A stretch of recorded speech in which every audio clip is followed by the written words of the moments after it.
Good morning students, welcome to our online classes. Today we are discuss gross profit ratio और net profit ratio. Last class में हमने discuss किए थे इन सब के फॉर्मूलाज और आज हम डिस्कस कर रहे हैं इन फॉर्मूलाज के बेस पर क्वेश्चन. लास्ट क्लास में मैंने आपको बताया था gross profit ratio, net profit ratio, operating profit ratio, operating cost ratio और रिटर्न ऑन इन्वेस्टमेंट. और आज हम उन फॉर्मूलाज के कुछ क्वेश्चंस डिस्कस कर रहे हैं यहाँ पर. तो आपके सामने क्वेश्चन दे रखा है, ये आपका क्वेश्चन है और ये हमको दो कैलकुलेट कर रहे हैं, टू पार्ट्स. मैंने लिखा GP ratio formula, NP ratio formula. Formula आप सभी को लर्न है तो मैंने दोनों के फार्मूलाज आपके सामने यहाँ लिख दिए. नेक्स्ट हमने यहाँ पर अब हमको यहाँ पर हमारा फर्स्ट काम क्या होता है, हमारा फर्स्ट काम है जो वैल्यू गिवन है उसको लिख दो. क्या क्वेश्चन में जीपी गिवन है? नहीं है तो लेफ्ट कर दो. लेकिन क्या क्वेश्चन में नेट सेल्स गिवन है? बिल्कुल, net sales is given. Net sales is given 50 lakh. हमने अमाउंट लिखी 50 लाख. सेकंड पोर्शन में हमने सबसे पहले देखा नेट प्रॉफिट गिवन है क्या? बिल्कुल, net profit is given 3 lakh. क्या नेट सेल्स गिवन है? बिल्कुल, नेट सेल्स गिवन है 50 लाख. तो ये वाला पोर्शन तो हम इजीली कर सकते हैं. देखो 20 से 20 कट 1 2 3 4 1 2 3 4, यहां 30 बचा, नीचे 5 है. सॉल्यूशन किया तो 6% इज योर आंसर. ठीक है, तो ये आपका आंसर हो गया यहां पर 6%. अब ऊपर की बात करते हैं. जीपी क्वेश्चन में गिवन नहीं है, मैंने जीपी का फार्मूला लिखा. सिंपल चीज है इसमें, फार्मूला लिखा जीपी का. जीपी का फार्मूला है sales minus GP, sales minus COGS. Sorry, sales कितनी है? 50 लाख. सीओजीएस कितनी है? COGS is given in this question 40 lakh. तो what is the amount? Amount is 10 lakh. तो मैंने यहां वैल्यू पुट की 10 लाख. ठीक है, 1 2 3 4 5 और 6, 1 2 3 4 5 6, 20%. क्लियर है यहां तक स्टूडेंट्स? ये हमारा क्वेश्चन कंप्लीट हो गया है. जीपी रेशियो 20% है, नेट प्रॉफिट रेशियो 6% है और क्वेश्चन इज कंप्लीटेड है. क्लियर है यहां तक स्टूडेंट्स? तो आपको ये क्वेश्चन इस टाइप से करने हैं.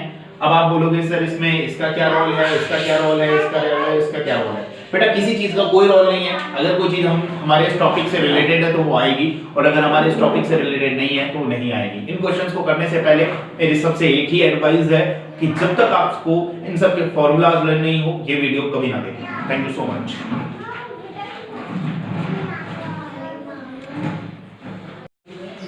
हाँ तो स्टूडेंट्स, अब हम डिस्कस कर रहे हैं हमारे क्वेश्चन नंबर सेकंड की ओर. हमारा फर्स्ट क्वेश्चन हमने किया था, हम सेकंड क्वेश्चन हमारा है ये calculate GP ratio, NP ratio, operating ratio and operating profit ratio. Last video में हमने जीपी रेशियो और नेट प्रॉफिट रेशियो के बारे में डिस्कस किया था और अब हम चार रेशियोज के बारे में डिस्कस कर रहे हैं. देखो फर्स्टली मैंने चारों के फॉर्मूले लिख दिया. आपको इसी टाइप से इनको चारों को फॉर्मूले लिखना है, चार चार लाइन के बीच में छोड़नी है जिससे आप उसके आंसर्स को लिख सकें. अब हमारा पहला वर्किंग नोट हमें चाहिए जीपी. देखो क्वेश्चन में सब में नेट सेल्स है तो नेट सेल्स इज गिवन. हमें चाहिए जीपी, एनपी, ऑपरेटिंग कॉस्ट और ऑपरेटिंग प्रॉफिट. ये चार वर्किंग नोट लगेंगे, जीपी, ऑपरेटिंग कॉस्ट और ऑपरेटिंग प्रॉफिट. ठीक है, नेट प्रॉफिट का नहीं लगेगा क्योंकि क्वेश्चन में net profit is given.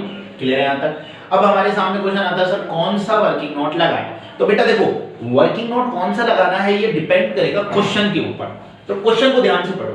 Net sales है, सीओजीएस है, नेट प्रॉफिट है और ऑपरेटिंग एक्सपेंसेस है. आपको सीधा सीधा पता चल रहा होगा कि जीपी में तो लगेगा सेल्स माइनस जीपी. सेल्स कितनी है? 50 लाख. जीपी कितनी है? 20. सीओजीएस कितनी है? सॉरी 20 लाख. ये सीओजीएस है, मैंने गलती से इसको जीपी लिख दिया 20 लाख. सॉल्यूशन करने पर ये आ गया 30 लाख. ये तो आपकी जीपी आ गई. क्लियर है स्टूडेंट्स? ठीक है. दूसरा वर्किंग नोट ऑपरेटिंग कॉस्ट. देखो ऑपरेटिंग कॉस्ट के कितने फार्मूलाज हैं? 3 फार्मूलाज हैं. अब उन 3 फार्मूलाज में कौन सा वाला लगेगा? पहले वाला ट्राई किया करो. पहले वाला है COGS plus operating expenses. COGS है, ऑपरेटिंग एक्सपेंसेस है, तो ये वाला सिंपल लग रहा है ना, तो फिर क्यों हम सेकंड पर आएंगे? ठीक है, अगर ये नहीं लगे तो हम सेकंड पर आते हैं. ये रूल है, आप ध्यान रखें. लेकिन जब फॉर्मूले आपको लर्न ही नहीं होंगे तो आप इन चीजों को फॉलो भी नहीं कर पाएंगे. इसलिए पहला काम आपका सिर्फ फॉर्मूले लर्न करना है. ये आ गया 25 लाख. ठीक है, क्लियर. अब तीसरा वर्किंग नोट. अब ऑपरेटिंग प्रॉफिट के भी 3 है. कौन सा वाला लगेगा? पहले वाला ट्राई करो.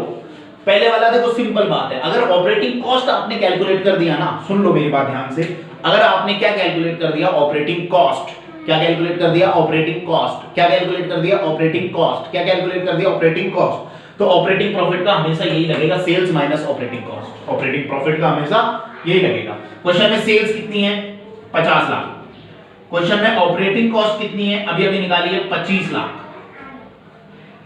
तो सॉल्यूशन करने पर आ गया 25 लाख। ये हमारे तीनों वर्किंग नोट हमने कैलकुलेट कर लिए हैं। इन तीनों वर्किंग नोट्स को कैलकुलेट करने के बाद सिर्फ इनकी वैल्यूज पुट करनी है और कुछ भी एक्स्ट्रा आपको नहीं करना है स्टूडेंट। हाँ तो स्टूडेंट्स हमने 3 वर्किंग नोट अब निकाल लिए हैं, कैलकुलेट कर लिए हैं, तो अब इनके सिर्फ वैल्यू पुट करना बाकी रह गया है।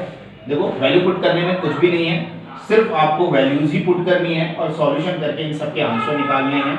और मेरे हिसाब से ऐसा करने में आपको बहुत ज्यादा परेशानी नहीं होगी, क्योंकि सबकी नेट सेल्स वही है, सबके डिवाइड में 50 लाख ही आएगा, ये आपको पता होना चाहिए, क्योंकि नेट सेल्स सेम है और हमेशा सेम ही रहेगी। तो सबके डिवाइड में आ गया 50 लाख। सबके डिवाइड में कितना आ गया? 50 लाख। अब आगे की बात, जीपी कितना कैलकुलेट किया था? 30 लाख, तो मैंने यहां लिख दिया 30 लाख। एनपी कितना है? क्वेश्चन में गिवन है net profit 3 lakh. Operating cost, देखो ध्यान से सुनो, ऑपरेटिंग रेशो का दूसरा नाम है ऑपरेटिंग कॉस्ट रेशो, ये मैं बता चुका हूं आपको लास्ट वीडियो में। तो इसलिए ऑपरेटिंग कॉस्ट रेशो का फॉर्मूला मैंने लिखा। ऑपरेटिंग कॉस्ट कितनी है? 25 लाख। बच्चे कंफ्यूज हो जाते हैं, सर ये ऑपरेटिंग कॉस्ट क्या है? तो बता दिया है मैंने, ऑपरेटिंग रेशो का दूसरा नाम ऑपरेटिंग कॉस्ट रेशो होता है और ऑपरेटिंग प्रॉफिट भी 25 लाख। अब इनको काटना है, कट करना है, सॉल्यूशन करना है, अब वो मैं नहीं बताऊंगा, कैलकुलेशन आपको सबको आती है, कर लेना। फिर भी नहीं आए तो आप मुझसे डिस्कस करोगे, ठीक है?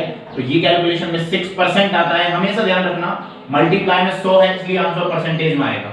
अब ये बताने की मेरे हिसाब से नीड नहीं है मुझे। 6 ये 50% आएगा, ये 50% आएगा और ये आपकी 3 and 3 6 0 कट होती है तो ये 60% आएगा, ठीक है? तो स्टूडेंट्स इस क्वेश्चन को ध्यान से करें और इस क्वेश्चन को समझें। फिर भी आपको क्लियर नहीं हो तो आप कंसल्ट करें, वॉइस मैसेज के थ्रू मैं आपको इसका रिवीजन दे सकता हूं, तो आप कंसल्ट करोगे। Thank you so much.